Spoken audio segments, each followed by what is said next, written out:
The Last Hope. Admiral Sarah Chen stood at the viewport of Earth's orbital defense station, watching the shimmer of the planetary shield grid. Humanity's proudest achievement and best-kept secret.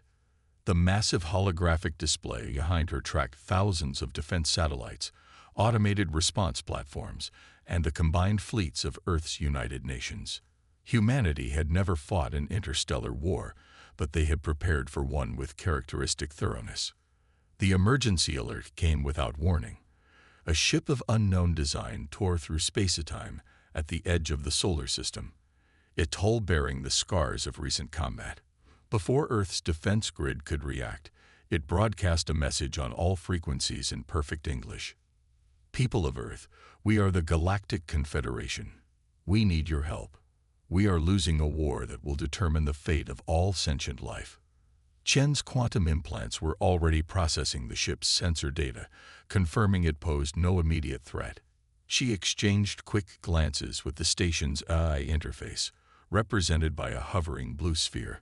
The AI had reached the same conclusion. This was legitimate. Within hours, the United Earth Council convened an emergency session. The alien ambassador, a tall, crystalline being called Arxos, stood before them. Its translucent form pulsed with patterns of light that somehow conveyed both desperation and hope. For 3 centuries, we have fought the swarm, Arxos began, its voice resonating through the chamber. They are a collective consciousness that consumes all in its path. We were once hundreds of species united in the Confederation. Now we are less than 20. Our most advanced weapons barely slow them. Our strongest shields fall before their attacks. Holographic displays showed scenes of devastation, entire worlds transformed into barren wastelands, massive ships being torn apart by clouds of smaller entities that moved with impossible coordination. The council members watched in silence. We have watched your species, Arxos continued. You developed differently than any other civilization we know. While we reached for the stars first and developed our defenses later, you spent centuries preparing for threats that hadn't yet appeared. Your technology evolved along paths we never considered. President Maria Torres leaned forward. Why come to us now? Surely there are more advanced civilizations in the galaxy. Advanced, yes, but not like you. Arxos's crystalline form flickered. You are the only species we've encountered that developed quantum AI integration, biotechnology, and psychic enhancement simultaneously. Your defensive capabilities are unprecedented. Most importantly, you understand something we forgot: the value of controlled chaos in warfare. The briefing continued for hours. The swarm had adapted to counter every Confederation strategy, learning and evolving with each encounter. But human military doctrine was fundamentally different, unpredictable, combining AI precision with human intuition in ways that created patterns too complex for even the swarm to analyze quickly. In the end, the decision wasn't difficult. If the swarm consumed the Confederation, Earth would eventually face them alone. Better to fight now, with allies, than wait for inevitable isolation and defeat. Within days, Earth's combined fleet assembled in high orbit. 5,000 ships, from massive carriers to swarms of autonomous fighters. Each vessel represented the pinnacle of human engineering: quantum shields, AI cores running on crystal matrices, weapons that could tear holes in reality itself. Admiral Chen stood on the bridge of the flagship Terran Dawn, reviewing final preparations. The ship's AI, now a fully integrated part of her consciousness through her quantum implants, processed combat scenarios at incredible speeds. Around her, crew members interfaced with their stations through similar connections, their minds linked in a carefully controlled network that preserved individual thought while allowing unprecedented coordination. All ships report ready, Admiral. Her XO, Commander David Rodriguez, reported. His dark eyes showed excitement rather than fear. Like most of humanity's military, he had trained his entire life for a moment that many hoped would never come. The Confederation fleet has transmitted their current coordinates, the ship's AI announced through their shared neural link. They are under heavy attack in the Proxima Centauri system. The swarm has committed nearly 60% of their forces to what they believe will be the final battle. Chen allowed herself a grim smile. The swarm had no idea what was coming. Humanity had spent generations preparing for this kind of fight, developing technologies and strategies that would seem like magic to most species. They had turned warfare into a science unlike anything the galaxy had seen. "All ships, prepare for quantum jump," she ordered. "Combat protocols are now active. For Earth and for all sentient life. Execute Operation Thunderclap." The combined fleet of humanity disappeared in a flash of light, leaving Earth behind. They carried with them not just weapons and shields, but the culmination of centuries of human innovation, determination, and preparation.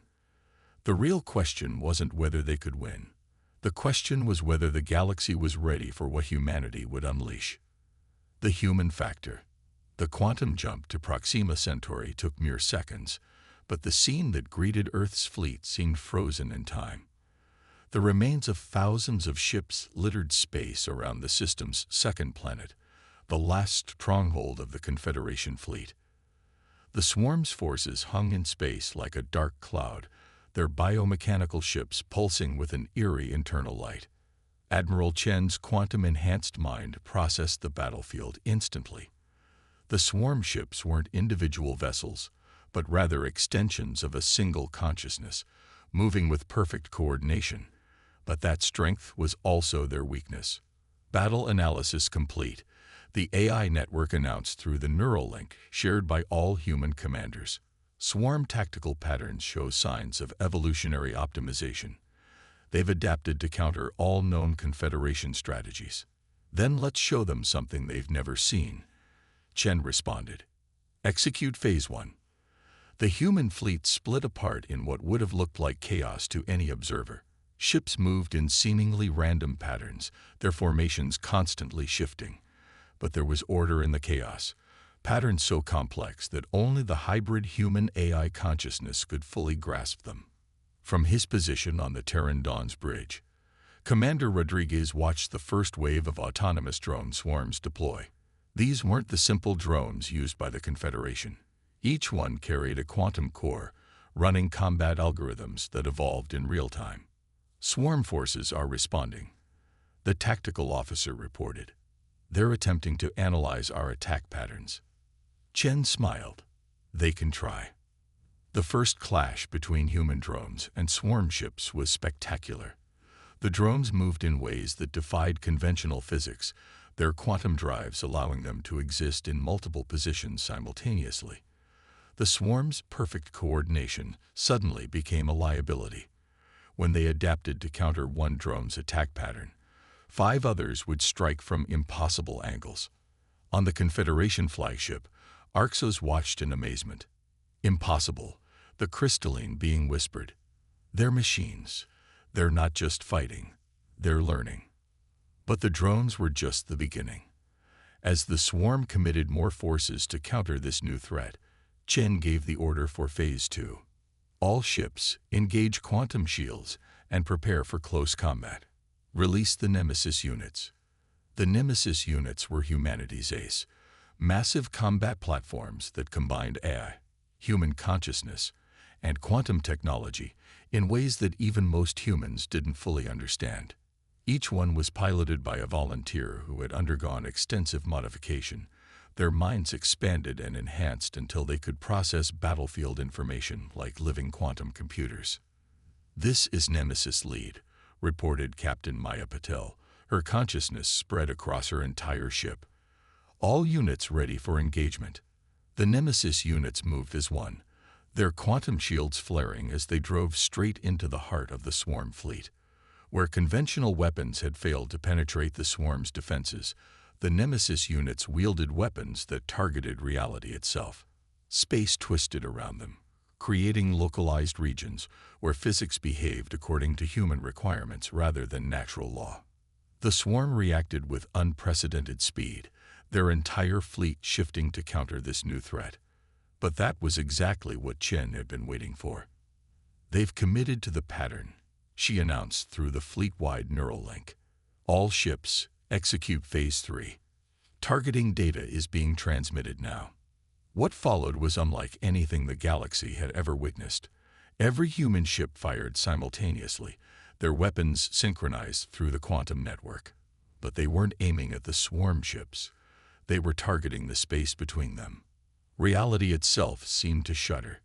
The carefully calculated pattern of quantum weapons fire created a cascade effect, establishing a temporary region where the fundamental forces of the universe were enhanced. The swarm's telepathic network, which allowed them to coordinate so perfectly, suddenly became their greatest vulnerability. Energy spike detected throughout the swarm fleet, Rodriguez reported, his voice tense with excitement. Their network is destabilizing. For the first time in centuries of warfare, the swarm ships began to move independently, their perfect coordination shattered by humanity's impossible attack. The battle was far from over, but in less than an hour, humanity had achieved what the Confederation couldn't in 3 centuries. They had forced the swarm to adapt in ways it was never designed to handle. Chen opened a channel to all ships, human and Confederation alike. "This is just the beginning," she announced. "Form up on my position. We're going to show the swarm why humanity spent centuries preparing for this moment." As the fleet regrouped for the next phase of battle, the quantum AI network calculated their odds of victory for the first time since the engagement began. The result was clear. The swarm had finally met an enemy it couldn't adapt to, because humanity's very nature defied predictable adaptation. The real war was about to begin, and it would rewrite the rules of combat in ways the galaxy had never imagined. Operation Thunderstrike. The disruption of the swarm's network created a moment of chaos that would have been invisible to any normal observer. But to Admiral Chen's quantum-enhanced senses, it was like watching a symphony fall into discord. The swarm ships, for the first time in their existence, were operating as individuals rather than parts of a greater whole. "All Nemesis units, execute containment protocol," Chen ordered through the neural network. "Don't let them re-establish their collective consciousness." Captain Patel's Nemesis squadrons moved with impossible precision, their quantum drives allowing them to appear almost simultaneously at multiple strategic points around the scattered swarm fleet. Each Nemesis unit generated a localized field that continued to disrupt the swarm's attempts to reconnect. "Admiral," Rodriguez called out, his eyes glowing with the light of active neural implants, "we're detecting unusual energy signatures from the larger swarm vessels. They appear to be evolving." Chen had expected this. The swarm's greatest strength was its ability to adapt, to evolve new strategies and capabilities in real time. But humanity had planned for this too. "Initialize Project Oracle," she commanded. Deep within the Terran Dawn, a special quantum AI core activated. Unlike the regular combat AIs, Oracle was designed specifically to predict and counter the swarm's evolutionary capabilities. It had spent years analyzing every piece of data the Confederation had on swarm adaptation patterns. "Oracle Online," the AI announced through the neural network. "Beginning predictive counter-evolution protocols." The battle entered a new phase, one that resembled a deadly game of chess played in 4 dimensions. Every time the swarm evolved a new defense or attack pattern, Oracle would predict it seconds before it happened, allowing the human fleet to counter it before it could become effective. "Confederation forces," Chen broadcast, "move your ships to these coordinates. We're going to show you how humanity fights." The remaining Confederation ships, their crews still stunned by the effectiveness of human tactics, followed their savior's lead. They watched in amazement as human ships executed maneuvers that should have been impossible, their quantum shields flaring as they dove through gaps in space-time itself. "They're attempting to form a new type of collective consciousness," Oracle reported. "Fascinating. They're trying to create smaller, independent networks to bypass our disruption fields." "Just as we predicted," Chen smiled. "Execute Phase 4. The human fleet's formation shifted again. But this time it wasn't chaos, it was art. Ships moved in patterns that mimicked neural networks, creating a massive three-dimensional web around the fragmenting swarm fleet. Each ship became a node in a vast quantum network, generating interference patterns that turned space itself into a weapon. From his position on the bridge of a Confederation cruiser, Arxos watched with growing understanding. They're not just fighting the swarm, the crystalline being realized. They're teaching space itself to reject the swarm's presence. The quantum web tightened, its pattern growing more complex with each passing moment. The swarm ships found themselves trapped in regions where their basic operating principles began to break down. Their biomechanical nature, once their greatest strength, became a vulnerability as quantum fields forced them to exist in multiple states simultaneously. Admiral Rodriguez reported, Oracle has completed its analysis. We can now predict swarm evolution patterns with 99.9% accuracy. They've lost their adaptive advantage.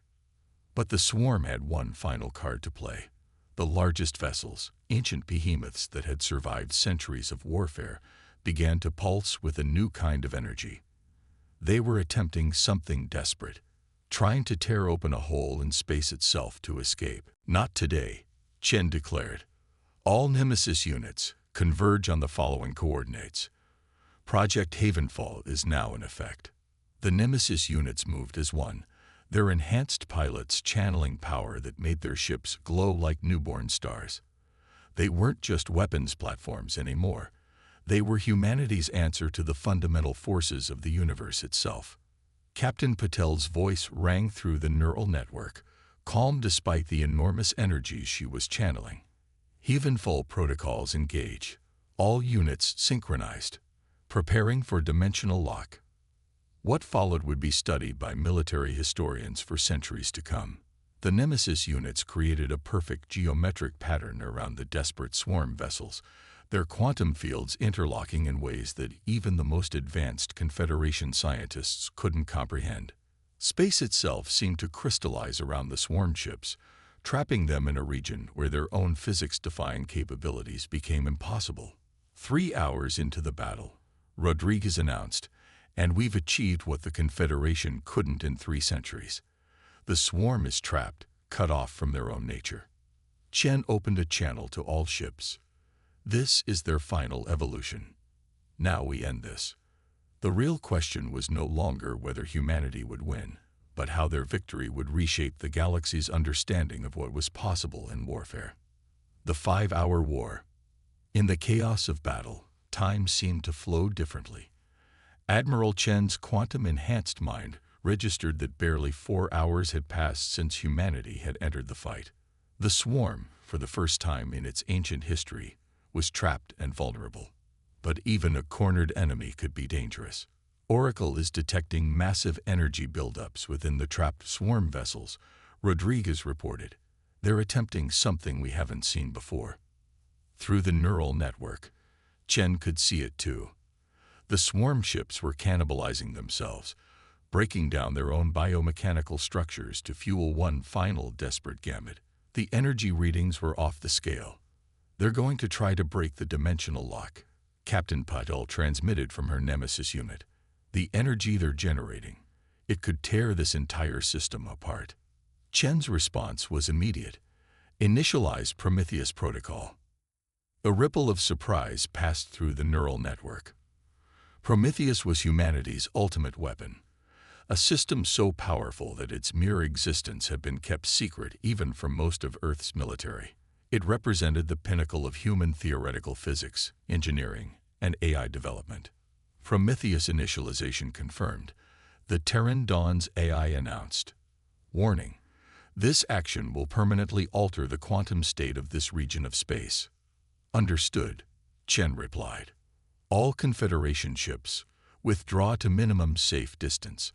Nemesis units, maintain the dimensional lock but prepare for emergency quantum jump on my mark. Arxos's voice came through the comm. Admiral, what are you planning? The energy the swarm is generating. Nothing can contain that kind of power. We're not going to contain it, Chen responded. We're going to redirect it. Humanity has spent centuries preparing for threats we'd never seen. This is why. The Pteranodon's hull began to transform. Layers of quantum-engineered materials shifted and realigned, turning the massive flagship into something that defied conventional physics. Similar changes rippled through the rest of the human fleet. Prometheus configuration complete, Oracle reported. Quantum resonance network established. We are ready to receive and redirect the swarm's energy. The timing would have to be perfect. If they acted too soon, the swarm would adapt. Too late, and the energy release would destroy everything in the system. Chen watched through her enhanced senses as the energy buildup in the swarm ships reached critical levels. Now, she ordered. The human fleet's transformation completed just as the swarm released their desperate energy wave. But instead of destroying the dimensional lock, the energy encountered something unprecedented, a fleet-wide quantum resonance field that absorbed and channeled the power. Energy capture successful, Oracle announced. Beginning conversion process. Through the neural network, every human crew member could feel it, the raw power of the swarm's desperation being transformed by human technology into something new. The quantum resonance field began to pulse with a light that shouldn't have been possible in normal space. All ships execute final attack pattern, Chen commanded.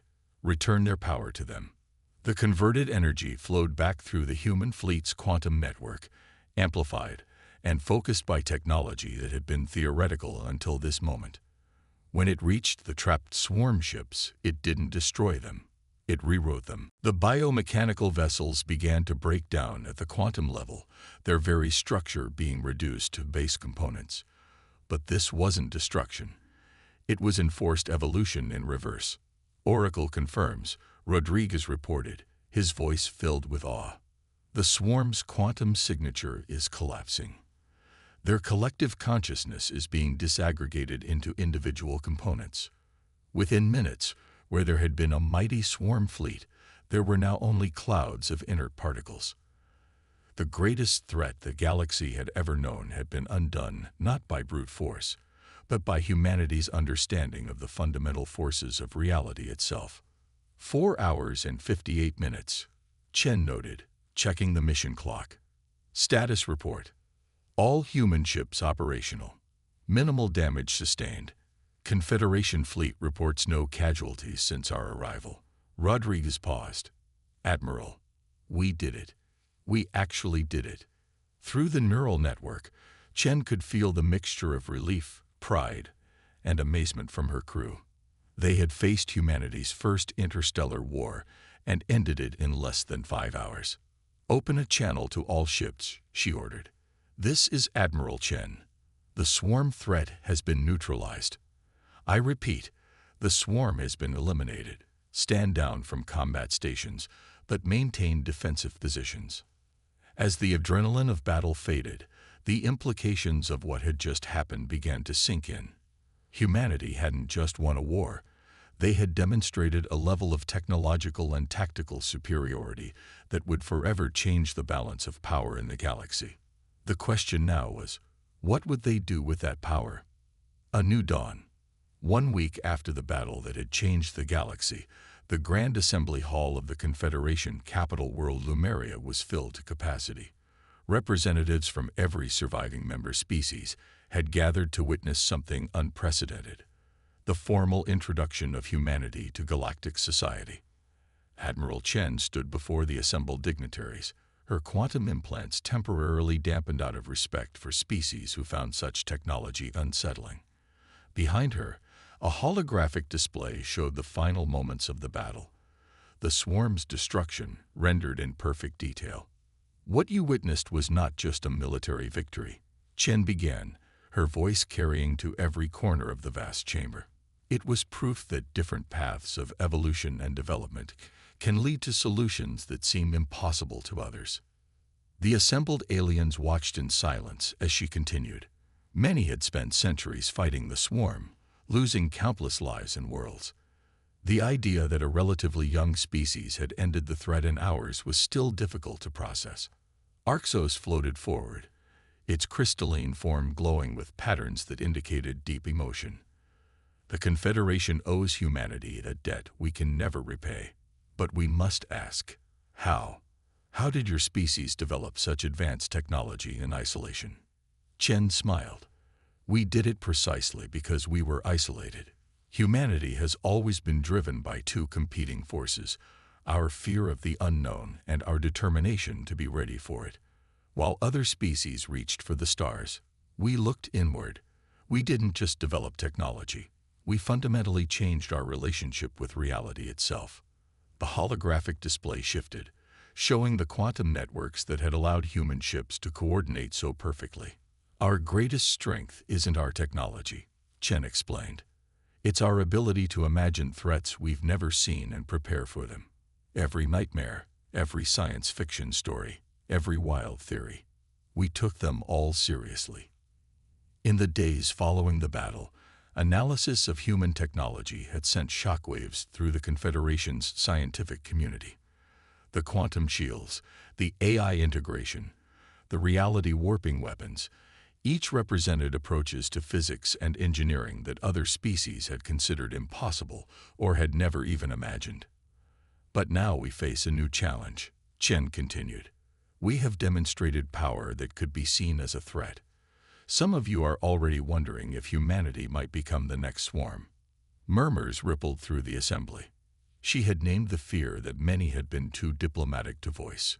Therefore, we make this pledge. Earth will share its defensive technologies with the Confederation. We will help rebuild what the swarm destroyed. But our most powerful weapons, the Prometheus Protocol, the quantum consciousness technology, the dimensional manipulation systems, these will remain on Earth, sealed away unless they are needed again. The announcement caused a stir. It was an unprecedented offer. Advanced technology freely shared, but with careful limitations to prevent abuse. Humanity does not seek to dominate, Chen declared. We seek to protect. Our isolation taught us the value of preparation, but our history taught us the importance of restraint. Rising from his seat, the Confederation's High Chancellor addressed the assembly. The galaxy stands at a crossroads. The swarm's defeat marks the end of one era and the beginning of another. The question before us is, what kind of galaxy do we wish to build? The debate that followed lasted days. New treaties were drawn up, new alliances formed. Earth was offered full membership in the Confederation, with special provisions acknowledging both its military capabilities and its self-imposed restrictions. In the end, a new order emerged. The Confederation would be reformed, with humanity taking a leading role in its defense but not its governance. Earth's technology would help rebuild devastated worlds, while human scientists worked with alien counterparts to explore new frontiers of possibility.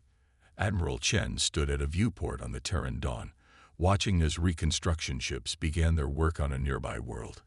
Commander Rodriguez joined her, his neural implants active again now that they were back among their own kind. "Do you think we made the right choice?" he asked, keeping some of our technology restricted. Chen's quantum-enhanced mind processed possible futures, calculating probabilities and outcomes. We did what humanity has always done, prepared for the worst while hoping for the best. The galaxy needed our help against the swarm, but it doesn't need new masters. And if another threat emerges, then we'll be ready, she smiled. That's what humanity does best. As the Terran Dawn prepared for its journey home, messages poured in from across the galaxy. Some expressed gratitude, others curiosity, and still others cautious optimism about the future. In 5 hours, humanity had proved itself the most powerful military force in known space. But in the days that followed, they had proved something even more important, that with great power could come great wisdom. The age of the swarm was over. The age of humanity had begun. But it would be an age of protection rather than dominance, of preparation rather than aggression. The galaxy would never be the same, and perhaps that was exactly what it needed.